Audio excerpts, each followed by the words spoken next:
Okay, so how you been, Bernie? Very busy. So, I can only imagine. very busy, my friend. Very busy. But Um, very excited. Very excited to so to let's back. jump right into it. Let's talk about artificial factions. Sure. When did you land on the name artificial factions? How long have you known that this was going to be the title of season four?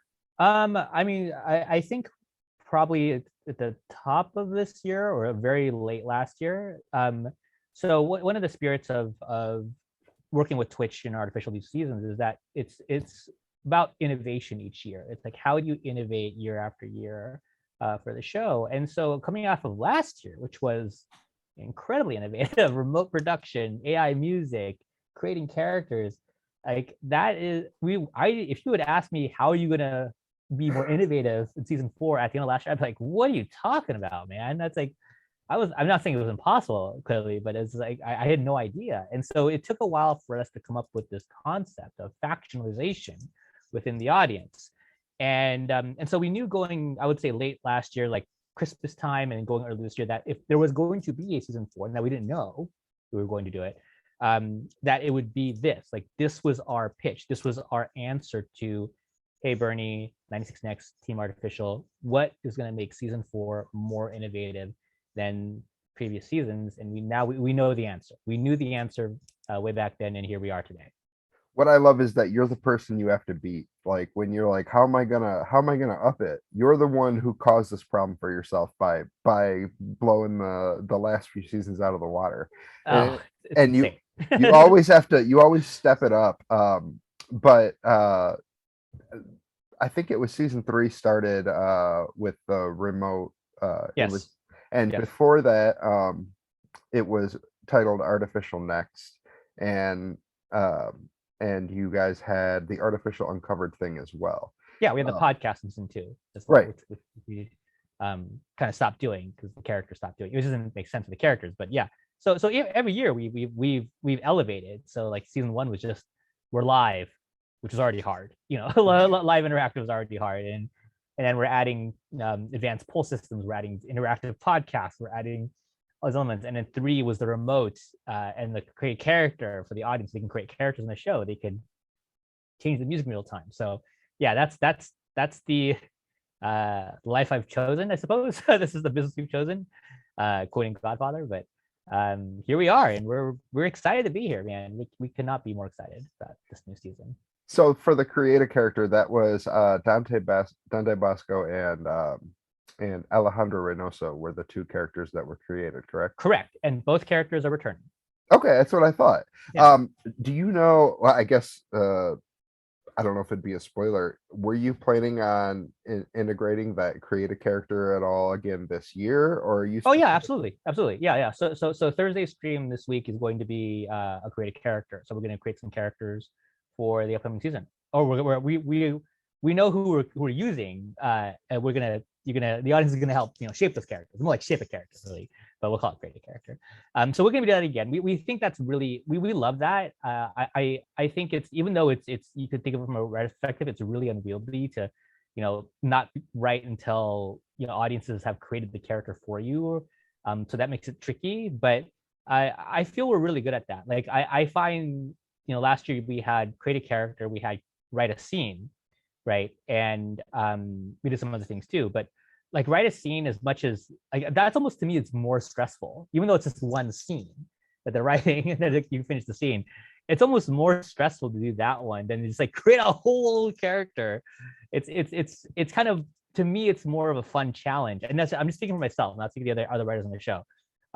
For me, it's a really fun challenge where you as the audience have basically handed us a character and said, you got to put this character in the show and make it interesting. And two of our, I think this worked so far. Two of our favorite characters from last year were Alejandra and Dante's characters, and both of which are coming back. And it's not a leap that they're coming back. It's not like, oh, it's like it feels out of the blue that they're forcing the characters back. It's very natural for these two characters to come back into the show. And so Dante's character is Xander, right? Is his Correct. name? Yes, Xander. Uh, Yes. I know that season three wrapped up with the trial of Matt Lynn, but once Dante's character had joined in, he and Stephen Chang's character kind of had this rivalry that they began. Yes. What's the name of Stephen's character again? Sebastian. Sebastian. Thank you. Yes. So these two businessmen kind of had this rivalry, and that seems to be where season 3 is picking up from, and drawing the line down between the audience between these two and each of their AIs. Is that correct? You are absolutely correct. That is exactly what's happening. So again, natural reason to bring Dante back, very natural. Natural reason to bring Stephen Chang, Sebastian back. They're two rivals already. They're both very powerful when resources, and very natural for them to both say, "Hey, I've got my own AI, and I'm doing my own faction." And you, as the audience member, get to pick a faction and decide who you want to back. So are you guys going to, before I go on with this faction, are you guys going to continue using LifeScore for the music with this? Yes, Or yes. LifeScore is still involved. Whether how interactive it'll be at certain times will be a TBD. But it is LifeScore is the music is powered by LifeScore this year. So that great musical score is back this season. We're happy to be partnered back with them. so obviously the biggest change is going to be the factions and splitting the audience up. Yes. Where, which is kind of, kind of what happened with the trial of Matt Lynn. We didn't know what was going to happen with him. But when it comes to this, these two AIs and Sebastian versus Xander, can you explain exactly how the motion capture for the animation is going to be working for artificial faction? Sure. And as the person who's not the technical person behind this thing, so I'll say we do have actors, human actors, performing the motion capture for both of them. They're performing live. They'll be wearing different sensors on them. It's kind of TBD as to how many sensors they'll be wearing. We're playing different things. One of the tricky things about this format is because it's live, and running in real time. Staying in a suit for 3 hours is pretty hot, right? For a talent member, and just kind of being there and performing. So we're trying to do what's best for the show and for the talent, and kind of find that balance. So we're testing out different systems. As far as we've seen, the motion capture is amazing. We're not doing backflips and martial arts scenes, so we don't necessarily need full body capture here, every detail. We're doing but the hands and fingers and lips and eyes and head and body movements and stuff like that. Like all that is working really, really well. It's powered by this company called Obscure.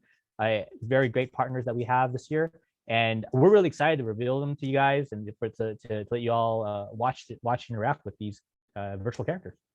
That's awesome. And the two AIs, like I knew their names when I wrote the last article, but I can't remember the names of the AIs off the top of my head. Can you Well, remind so me? there's two teams. There's Nova and Ouroboros, so the two teams, and Okay, the AIs are Kai and Ember. that's it. Kai number, Kai and Ember, yes.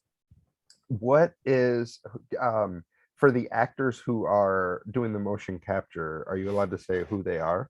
Yeah, sure. Yeah. So Ember is played by this young lady named Emily Morales Cabrera, and Kai is played by this young man named Jay Kim. So the idea is that Ember, even though it's not it's implied that she is of Hispanic descent, and Kai is of Asian descent. So and they're designed that way. When you see them, you'll see elements of that in there. Now, we're not saying hard that they are exactly those things, but it's the intention there. So how much did you guys have to practice with the motion capture before you actually landed on being comfortable enough to go forward with the season? Is it something that the company that you're working with the motion capture already kind of had all that down, and you just jumped in with your specificity of how you needed to use it, or did you have to find a Yeah, balance? I think there's a balance there. There's also a question of resources. So there was no necessarily an edict from anyone saying that you had to use motion capture virtual characters this season. It was something that was kind of like, it is something that is a rising area on Twitch, on influencer culture, on VTuber culture, and everything like that. It's definitely a rising thing. And so I felt like a very natural place for the show to go, because we've been running with live action people, Tiffany Chu specifically, for 3 seasons, and it just felt like a natural elevation of the storytelling format. So as VTuber culture has kind of risen in the influencer culture, we haven't really seen, at least for my understanding of it, we haven't seen an example of it where it's interfaced into a narrative, like a story, a scripted narrative. So kind of embracing that challenge has been something that we've been very, rah rah, go get it on, and that's something that came about because of, like, the simplest way I can say, we played it out. We didn't know if we had done this interview 4 months ago, I would have not have been able to say that we were or were not going to go with virtual characters, and it's just something that we decided on, that, what, we're going to go for it. I feel that it is a great separator of our show versus, traditional live action, and just blending us into something that it feels very twitchy, like it just feels very Right. twitchy. Yeah. I mean, if it kind of feels like like progressively the next step, like you said, how do you advance? And it's like, well, let's use new technology. Let's make it even more artificial. So what is the what was there a positive reception from the cast and crew when you kind of delivered the news of how this season was going to be going? Yeah, absolutely. I mean, so the current returning crew is or cast rather is Sebastian, Steven, and Dante, as you know, Alejandra, obviously, and Jennifer Field is coming back as well. So that's what we know so far, right? It doesn't mean that anybody else come back. It's right now, this is where the story is starting, and this is not a, I'm not trying to like hide my show, hide my cards or anything like that. Our show is live and interactive. We don't know where the story goes. So, does the Tiffany Chu Lilith come back? Does a Chrissy St. John Elle come back? There are opportunities for that for sure. Matt Lynn, Tohoro come back. The opportunities for sure, but that's not where the story is starting. And because we're an interactive show, we don't like pre-plan very far ahead at all. We just know where we're starting, and this is where we're starting with the new characters, the four established, and going forward in that. And it's kind of like a D&D campaign, to the point where you don't know what's going to happen. All you can do is throw the world, like kick the world off, and then let the audience take it from there. Absolutely, and that's the spirit of it, right? I guess it also feels very twitchy, right? Because like TV shows, I'm sure you've covered, like they write their episodes, they write all episodes out. They don't shoot a frame until they've written all 10 episodes out. We don't do that. We've only written one full episode at this point. And that's how we roll. I mean, we've written other scenes and other episodes, but like if you would say like, hey Bernie, you gotta tell me right now what's happening in episode 4, right? I mean, I have no idea. Like, I don't know, because I'm not saying I have no idea, but I don't know, because we want to see what the audience does in the premiere, the characters they build, what they do in those first couple streams, and then we can steer it, right? So even the example we said last year with the trial of Matt Lynn, we kind of had an idea that was coming, but we didn't really know we were doing it until about 3 or 4 episodes into the season, like week 3, week 4. And that episode was I believe it was episode 8. So that was week like 12 or 16 or something like that, right? So it was pretty late in the season when that came in, and it felt like it should have been a season finale, a true finale, but it actually wasn't. so we, there was 1 or 2 episodes after the yeah, trial, right? There were a few episodes, because there was the escape of Lilith, the Lilith escape episode, Yes, which I mean, I recommend, if those of you who are watching this interview or reading this article, and don't want to watch 3 whole seasons of show, which I totally understand, I recommend highly that you simply watch the finale from last year. You have a good experience. It's really exciting. It was performed live. It really showcases what the pinnacle of what the show can do at its current time as we go into this new season. I'll make sure to include that in the article, then that way people can just go for it from there. Thanks. With the just a couple last questions with the Sure. interactivity, for people who have been following, and audience members who have been weighing in and steering artificial, is there anything different about how they will interact Twitch wise? Is it going to be very similar to before, or is there going to be something different with, once you join a faction, a different way to interact with that? So yes and no. Okay, so the familiar thing is that we'll have polls again. Okay, so polls will exist, right? The difference here is that we'll actually have 2 types of polls. One, we'll have polls that everybody can vote on. Anybody can vote on a poll. Let's call them global polls for now. Okay, and then we'll have factionalized polls. So meaning that if you and I are in different factions, and a poll goes up, we actually will see different polls. And so we're voting on two different things, and we don't get to see the other team's poll. Now, of course, the other team could just tell it in the chat, right? Sure. But the point is that we don't get to see that other poll, right? And so we'll be going kind of head to head in that realm. So that part's super cool. I mean, we already tested out the system. Very exciting, really, really cool stuff. The third thing here is that we're actually, instead of currency, remember last year, the currency was bits, right? Like you could buy more votes with bits, kind of a very pay to win freemium model system, which was something we were trying. We've done this before, season 2 did this as well. We're kind of ditching that this year.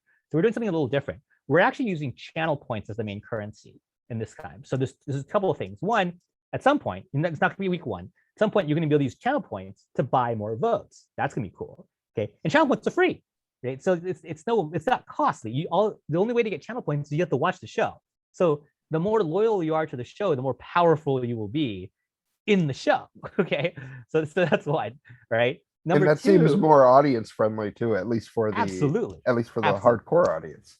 Totally. I'm really excited about this. I mean, sure, the money is nice. It's not like, it wasn't like game changing. It was just more like kind of curious to see what would happen in interactive storytelling if you made this a economic system, right? I mean, it's still an economic system. It's not straight dollars, right? And the third thing too, the channel point shop. In any Twitch streamer can have a channel point shop, and you can redeem rewards. Like, hey, you shout out my question or blah blah. Channel point shop. So the power here is different. Now we're going to have the channel point shop where it affects the AIs. So, and there'll be community driven. So there'll be a goal. Hypothetically, say, oh, the goal is the first team to redeem this community goal. Let's say it's 100,000 channel points. Their AI gets fire hands, right? The ability to have fire hands, right? Okay, and only that team gets it. so that's awesome. And no single person can have 100,000 channel points. I'm using an example. I don't know the exact numbers here. Right? Like, yeah. It's so you have to pool. You have to like, dude, Joe, come on, let's go. Like we gotta. And it makes it even more interactive to the point where they have to team up. I mean, obviously with factions that you have to team up, but I feel like in the past it's more like you could be individual, and even though you talk in the chat, you could be individually doing it. Here, like you said, you have to work together for a common goal, and I think that is awesome. Thanks. Yes. With just maybe one or two last things. Please go ahead. No rush. No rush. I saw a couple when in the preview you saw a couple flashes of the two virtual characters. Do you guys have like a certain amount of footage already done with the motion capture, or is there? Okay. Yes. I wasn't sure how much of that is going to be done on like during the stream. So I mean, they'll be performing live during motion capture during the stream. So that's there is no, well, there are certainly things that we've recorded them doing that we used for like the trailer and so forth. There's another trailer that's dropping at some point tomorrow, today, whatever. Ask Courtney after this, but she has it. All right, and so we can pre-record stuff. We haven't done any pre-recording of story content yet with them, and we're trying not to, because we want it to feel more alive and happening as it's going. So that's the drive. That's the intention rather of this, is to make it feel like not just, hey, it's an animated virtual character. It's an animated virtual character performing live in a sci-fi drama, and that is the stakes of the show. I could just imagine how excited all the like Dante is. I mean, here's the thing: if Dante's Xander's AI gets fire hands, Dante plays Zuko in Airbender, so get his AI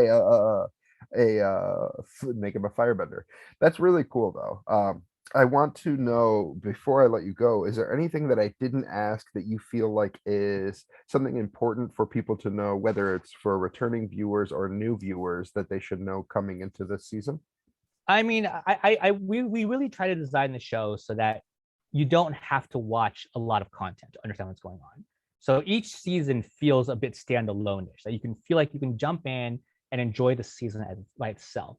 And each season is way more innovative than the season previous. And by the way, each season, like, we've won major awards. We won Emmy, we won a Peabody, we won a Webby. Like we are very, very good at being recognized for innovation, and we continue that innovation. We don't say like, oh, let's just do the same thing over again. So that's the spirit of the show. The second thing for the audience is that this is a show where the audience is consequential. That's the purpose of the entire thing. We want you, the audience, to feel like that you can affect the characters that you love or hate, and you want to help them, or you be their foil. And it's the same spirit. I mean, we're not as big as this, but the same spirit is like, why can't you interact with Star Wars? Like, why can't you help Iron Man? Why can't you do that? Those stories aren't designed that way, and that's fine. They're great stories, but what we're trying to do is show you and other storytellers a different way of interacting and feeling like you matter in your favorite stories. So hope you come and enjoy the show. That's That is a perfect place. That is a perfect place to end. Except I would like you to say, when does it air? Is it every Thursday at? It is every Thursday at Artificial Factions airs every Thursday at 5 p.m. Pacific time, twitch.tv/artificial next. Be there, interact with us, join a faction, pick an AI, thwart the other guys. You decide.